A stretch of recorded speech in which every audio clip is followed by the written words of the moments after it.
Hey everyone, this is Mana Redux again, and welcome back to Secret of Mana Redux. Be sure to check out our website at manaredux.com for more exciting journeys into everything Secret of Mana, like the one we'll be taking today.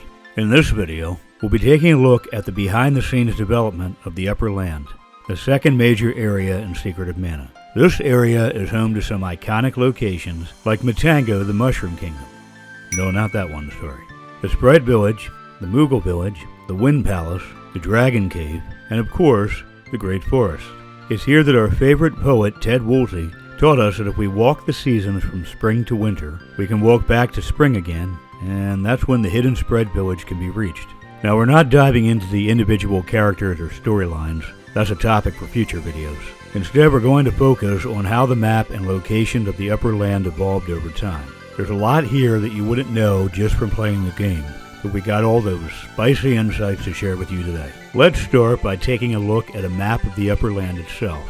You'll notice that the Great Forest is much larger than we have on the ground, so the concept for this place is quite vast. To the north we got Matango, and to the south there's the Wind Palace. The earliest pre-release map we have of Secret of Mana dates back to 1992, and it shows a very different idea for Matango compared to what we got in the final release. You can see a lot more detail here, which was gradually scaled back in later maps until it settled into its final form. There is no significant gameplay footage from promotional video sources, but a lot of the early concept for the Upper Land lives on in stills. For example, check out these solo shots of the sprite in an area that was cut near the Sprite Village. We're not sure if Popoe was being prototyped here, or there was supposed to be an option to play character solo like Trials of Mana later, but either way, this area didn't make it into the final game. One of the best finds, though, is this fully constructed Moogle village that's not in the release cartridge.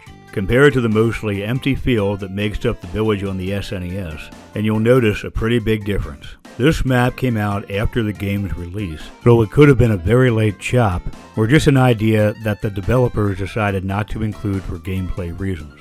Either way, it's clear the Moogle village was meant to be a bigger deal at some point. The programmer known as Tom constructed a map showing how this would have looked on the cartridge. Moving on to Matango, the concept in these stills was mostly the same as what we got, but take a look at these shots where a human NPC appears, probably a leftover from early testing.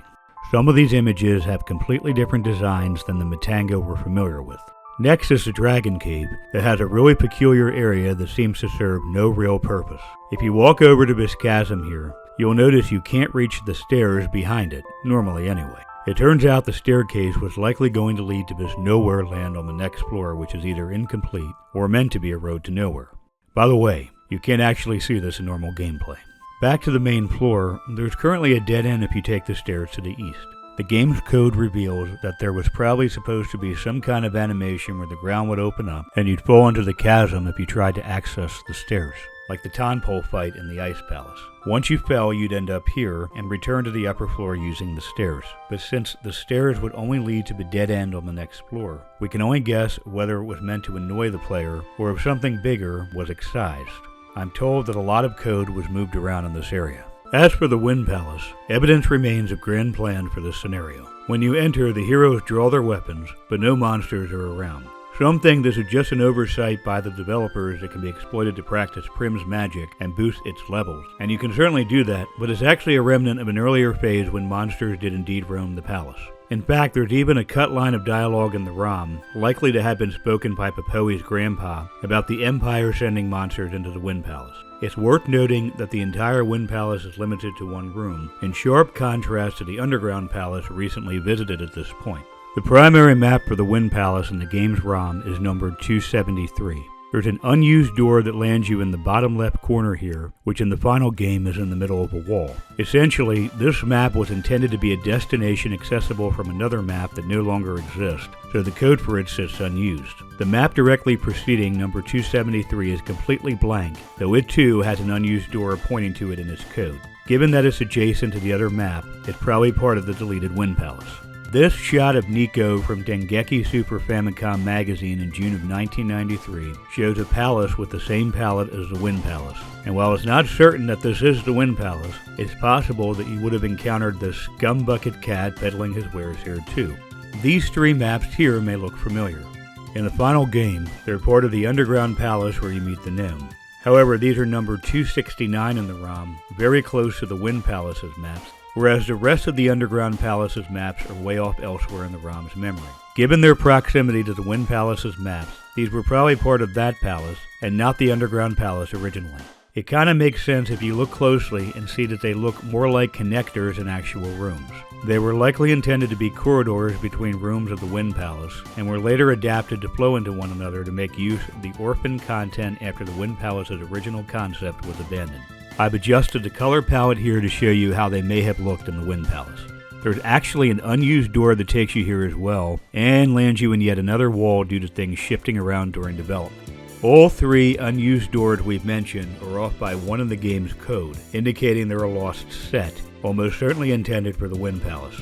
Secret of Mana hardly has any unused doors to begin with, so these areas may have been in the game until a late stage of development.